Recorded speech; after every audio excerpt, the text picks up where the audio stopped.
as y'all know, Ryan Coogler went and dropped another movie. He directed Sinners with leading star Michael B. Jordan. And when I tell you they dropped a banger, they definitely dropped a banger. I always find it so interesting when people say that they do not like movies, because I feel like I always have to remind them, I feel like it's not that you don't like movies, you're not getting a chance to watch movies that aren't just a remaking of a thing that you haven't just seen a while ago. Let me just start off with, this is probably my first time ever seeing a movie where the director is so important to the marketing and just the appeal of this movie in the first place. Like, my first time listening to an interview of Ryan Coogler, I was like, oh, I am most definitely watching this movie. Because of my whole thing is, I first heard his voice. First, he has a stutter. Second, he has a West Coast Bay Area accent, right? And at first I was like trying to figure out where's this accent from? Because I was like, when you look at him, I'm thinking this is a Louisiana guy, but it's like, no, it turns out he's from like Oakland. So I'm like, okay, fire. And this might be the first time having a movie using an accent to promote a movie such as this. So this has just been fire all around. And the fact is, I love how in every single interview, he is so unapologetically black that it's like, when you see him and hear him, like, oh yeah, no. This is a black man. This is definitely a black film. Oh, so before I even get into let's get into the movie. So a quick rundown if you haven't got a chance to see it. I'm going to try and explain it as much as I can without truly just spoiling this whole thing. So the movie Sinners is about these two twin brothers coming from Chicago back down to Mississippi to open a juke joint. If you don't know what a juke joint is, just think of it like a club where there's a bunch of dancing, there's a bunch of drinking, and it's just primarily ran by black folks in the specific area. And some hijinks happened. So first they had to go and collect their cousin Sammy. He's a musical genius that doesn't know it yet. And that's probably part of my favorite part of this movie, because you get a chance to watch, one, a coming of age story, and two, a coming of this is not just a coming of age story, but I feel like it's also a metaphor of watching your light shine and knowing you must do as you must based off the talent that God has given you. And not even to mention, it gets to the point where you're recognizing so many themes and so many well-rounded characters working together to tell one story that a lot of movies I feel like they tend to fall flat on.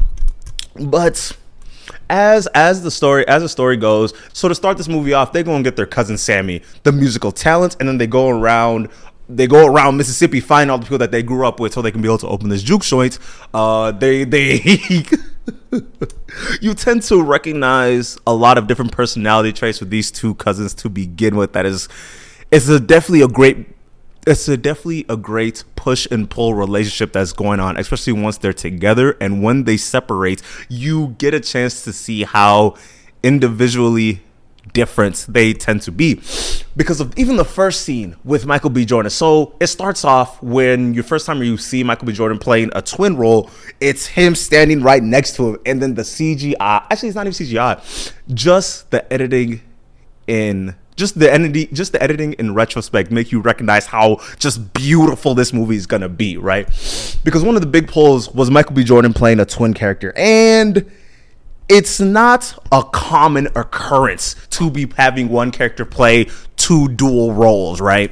It got to the point where he even when Ryan Coogler even introduced them to a twins consultant to see how twins move and the type of vibe that you have to give off to make twins work. And honestly, you could see some of the training that was going there. The conversation between spirituality and religion tends to come ahead when you look at the way that people even discuss spirituality in the first place. There seems to be a connection to the ungodly, the demonic, anytime that you bring up spiritual teachings and things of that nature, which is always a thing that I find so interesting, because especially in my own life, one of the things that I've noticed, especially when it comes to spirituality, or especially religions that are African religions that came before Christianity, you recognize the purpose of them tend to hold a lot of safety and a lot of culture, right? Because of humans have a way of putting in their own beliefs inside stories that they do write and tell each other, and they pass on to their kids and kids and kids and kids and kids, right? For example, the main story, one of the main stories, this might be just because I'm just a Nigerian man, right? We tend to talk in a lot of metaphors and riddles and things of that nature, and it gets to the point where every story has like 4 meanings. And the fact that I feel like, especially African parents, they tend to value a proverb so much because of it tells you a lot without telling you that much, right? For example, the tortoise and the hare, or the tortoise and hare, or it takes a village to raise a child, or the scorpion on the scorpion on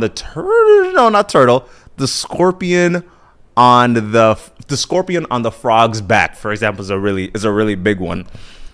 And a lot of these stories are here to pass on wisdom to the next generation, and a lot of that gets misconstrued and washed away when you start adding different religions on top of it and discrediting the ones that came before it. And honestly, one of the things I've noticed, especially as a Nigerian man, there's a lot of pushback on what's deemed as holy and what's seen as demonic, right? And one of the things that I've noticed, especially in this research, I was actively looking into Igbo gods because of the movie Sinners has a way of connecting it to past religions and religions that are around the world with different cultures behind them, right? So specifically with Nigerians, there's like a whole pantheon of Igbo gods, right? As an Igbo man in Igbo land, there's a lot of gods that they celebrate inside that specific area. If it's not, I have a list of them. If for one simple one is like the god Njaku is the god of yams and prosperity and things of that nature.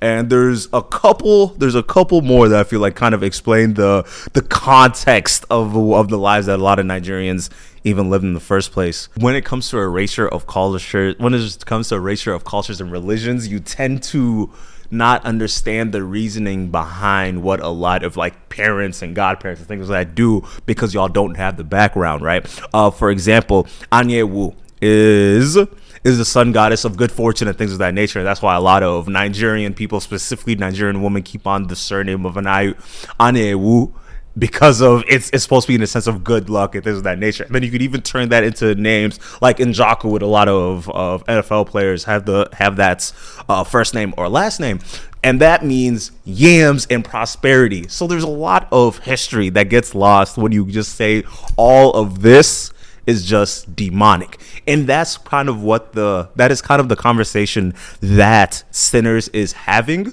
when it comes to what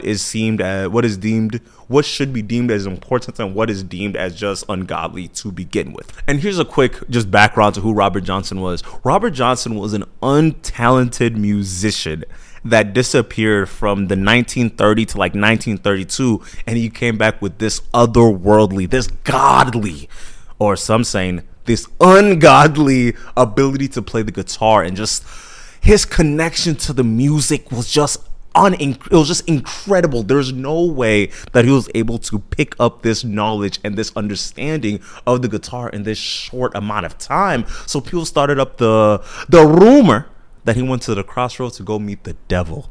And what he did, he shook the devil's hand, and then he came back with this ungodly power to play the guitar. So I went and looked into it a little bit, right?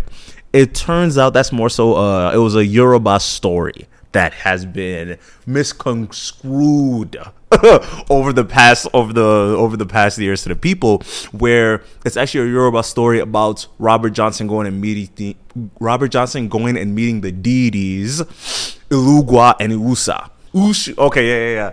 Where it's actually a story of Robert Johnson going and meeting Ushu and Ilugwa. These are the crossroad deities, if you will, right?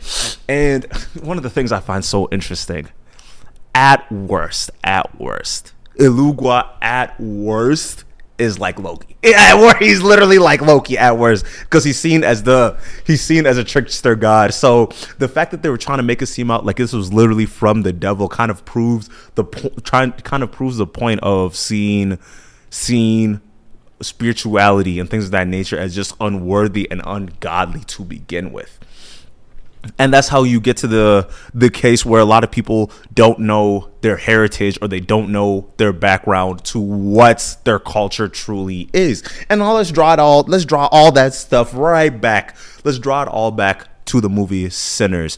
So if you didn't know, Ryan Coogler's Sinners has a whole lot of nods to different religions and cultures and history, of some in Mississippi to some of the culture in parts of Africa, some West African heritage and stories like that come through when you are watching this movie that you don't recognize until you be like, oh, I wonder what this little nod is, or this little thing here or there. And that's kind of what gets so interesting when you're watching the interpretation of the movie to begin with. So one of the ways that people kind of explain, one of the ways that you kind of look at the movie Sinners, you could see the twin brothers, Stack and Smoke. You could see them as devils luring away the son Sammy from the preacher, from his father, the preacher, because one of the problems that him and his father was having throughout the movie was the fact that his absolute love for the guitar and that ungodly music was drawing him away from the church. And one of the things that his dad kept telling him is, if you continue down this road, the devil will eventually come back with you. Very spooky. That's a very wild thing to say. And when you're watching the movie, it was crazy because there was this connection between Sammy's father, the pastor, and the vampire that you see later in the movie, right? And it's kind of, I found it so interesting the way that they're able to connect those two things, because you tend to notice that both of those characters want the same thing when it's all said and done. They're only looking for the community to save them. We'll get back. We'll get there. So when you switch it over to to Stack and Smoke, they kind of play an interesting role together when it comes to Sammy's development. So Sammy's more so this wide-eyed young boy that's just trying to make something of himself with the music and that talent that God has gave him, right? And there's this kind of underlying conversation that happens, especially in the church, when you have a talented musician, because of when they hear music such as rock and roll or the blues or jazz or things of that nature, that is viewed in such a negative light, even though the same people that are the preacher's sons, that are playing the guitar and the piano and things of that nature, also have that same power to be playing around the world doing this quote unquote secular music. But it's just music. But that's the interesting part. It's just music. And one of the themes that they're also talking about in this movie is the fact that everybody is a sinner no matter who you are.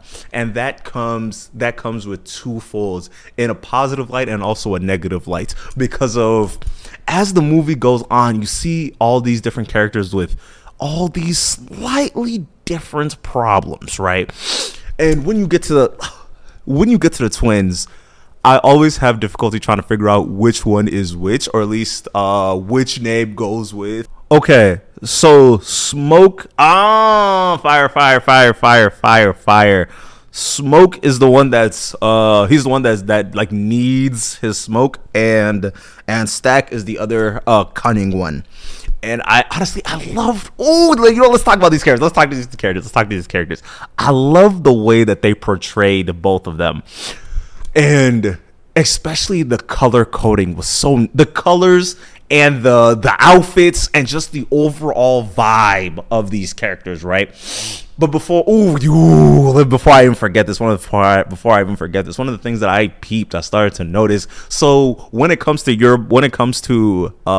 looking at it like thematically, so the way that they're written, you could either view Smoke and Stack as the devil luring them away, guiding them away from the hand of God to go inside this muckery of the rest of the night, or you can view them as Ishu and Ilugwa trying to literally just send Sammy onto the right path to be able to actually actualize his abilities. And that's just something beautiful. I love the way they did that. That was fire. So you get Smoke.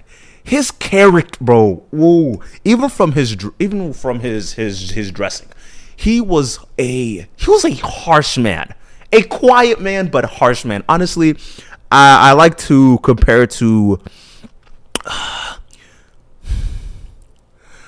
the loudest dog has the weakest bite. It's kind of like a chihuahua, right? They do a whole bunch of yapping. But when this all said and done, you could kick a chihuahua. But you know who you're not going to kick? The dog that's just... that bulldog he's just chilling. He knows what he's going to do. And that's kind of...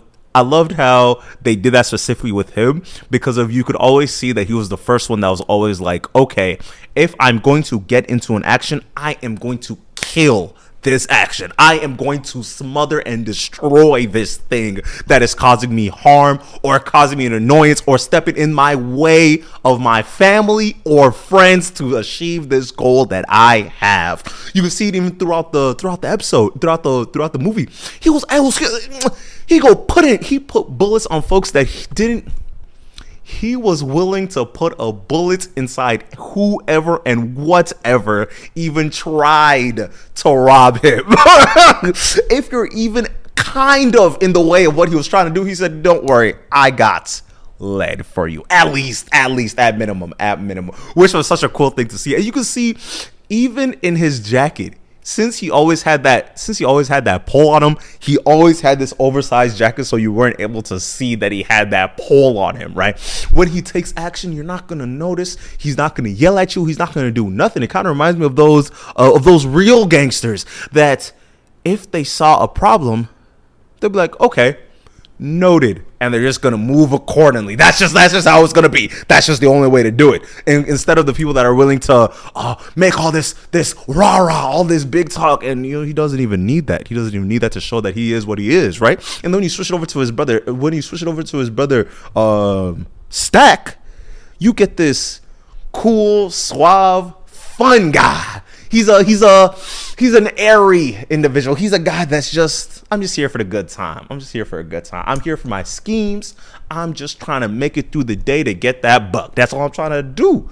And you can see that in the way that he moves around. He has a tight fitting suit. So you see how clean, how suave he is, and he has that mouthpiece that'll just yap. And that's what I also love that about his character. He doesn't have that pistol, but he got that UK. He got that UK on him, right? Which is such a different dichotomy with the two. And one of the things I was thinking to myself while I was in the theater watching this movie, I was like, they both complement each other so well. And it kind of, I love the use of twins in this movie because I think there's a Japanese story behind the twins. If you watch Jujutsu Kaisen, they have a lot of twin dynamics in that TV show too, where it's one person that's just being split, right? And I feel like when you put those two people together, that's how you change your life. That's literally how you change your life. That's how you change your life. And I was always of the opinion that Stack, he was kind of like an idiot, low key, but if you watch the movie, you recognize that he's literally saving his brother's life. Like he is constantly putting things in a better perspective for his brother to actually see what is going on, and he's helping him see the point of view of another without it being like such like a negative thing, where I feel like a lot of people that are like super analytical need that smooth talking suave guy to like help them through things. And the guy that gets things done, you need that guy to get those things done. And that's something that I loved about. And you know what? Let's keep going. Let's keep going on that trail. Smoke and Annie There's a lot of lessons. There's a lot of lessons that you can learn from this movie. That's so interesting to me, because of one of the life lessons that I took away from this movie is, one, don't judge a book by its cover, and two, listen to your loved one, because they're seeing a thing that you cannot see. They're looking at it from a perspective that you are blind to, because sometimes you need someone to get in your ear and yell at you, telling you was a dumb bum. You're being dumb. You need that person that's able to slap some sense into you, even though it might sound idiotic from the first place. They had Annie's whole character was the fact that she believed and cared about the spirituality of things, and the fact that there is things on this planet that you guys are not privy to. And just if you listen, you will survive. And I love the fact that he had the sense to be like, I love this woman for a reason. Let me just put it in her hands. I know that I am not of the position right now to be able to stand firm in what I'm believing in, and get into the point where I don't even know what I believe in him, what I even believe in at this moment. Because keep in mind, this is after Stack. This is after Stack just got turned. His brother is dead in front of his eyes. And you know who takes charge? Annie takes charge. And the fact that Smoke was able to see that and see the value in that was so beautiful to me. And one of my favorite parts, I'm not gonna lie, when Smoke and Annie are in the picture together, and when I tell you they have this intimate scene that everyone was like, whoa, wait a minute, because keep in mind, everybody has these untethered biases that they do not look at, or they do not come face to face with enough. They do not come to face with enough. And that is what I loved about this scene, particularly because you have Annie, a bigger set woman, and nobody, I could audibly hear the whole movie theater being like, oh, wait a minute, I did not see that. And the fact that this scene happened literally, I think it was like 15 minutes into the movie, I said, we're in for a gem. We are in for one of them. We are in for one of them. Ooh, and one of the things that I also took away from it was before I even get there, I feel like the way that this movie did race relations was so spot on, and so honestly, it felt unique. It genuinely felt unique. So one of the statements that it was making, you know what, before we get there, let me talk about this movie scene. Bro, they might honestly have the greatest scene in movie history inside that movie. When Sammy comes out and says, you know what? I am going to step into the light that God has gave me. I am going to use this talent that doesn't come from me. It comes from them. I just happen to be able to tap into this spiritual lining of talented musicians that only goes through so many people. Only so many people are able to touch, hold, and grab onto this power of that music is able to give you. Sammy goes and said, all right, let me lock in. They go and they bring him to the center of the stage, and they say, we got a young, talented legend on our hands. And he said, oh, me? Can't be. He pulls out that guitar and starts strumming away. He said, da na na na na na na na na na na. And when I tell you, the whole room's just magic starts happening. And keep in mind, if you're gonna watch this movie, you better watch it on IMAX. You better not pirate it. You better not see it on streaming services. You better go inside that movie theater and watch it, my bro. You just go watch it. Go watch them. And the whole building starts burning down with how much fire and energy is inside that room at that moment, right? And one of the things that it's doing, it goes and starts connecting how music is able to live throughout the centuries, from the past to the present and beyond and beyond. They were able to cast out lineages from the Zulu people and then push it up to this other tribe and then pushing it up to what they're seeing as modern day harmonica playing and things of that nature. Then they move towards the front. They start moving towards the future. They start having DJs with 90s Run DMC. They're doing their kicks. I'm out here watching them up. They were crip walking. And they was connecting all that. And then it got to the point where they even panned over to this one of the Asian characters, and they started bringing in their own lineage into the mix. And then you just see how beautiful everything was going. The way that they were able to connect twerking to the Ethiopians jumping up and down. That's hard. That is hard. And honestly, that's kind of one of the themes that was going through the movie, because of I don't want to spoil too much. I feel like I've spoiled a lot, but hey, go watch it. It's beautiful. But one more thing. The way that they did race relations in this movie could have been seen as really, really, really corny, but it wasn't corny.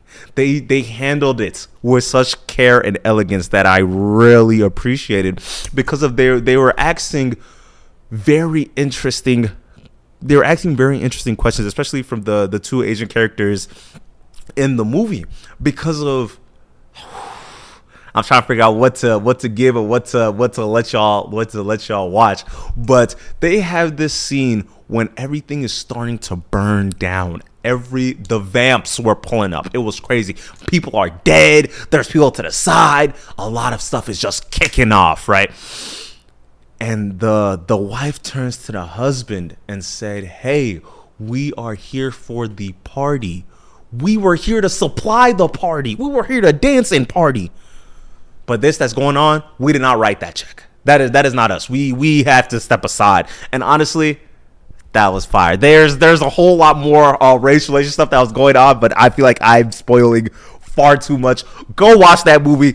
It was absolutely beautiful. And next on the docket, I just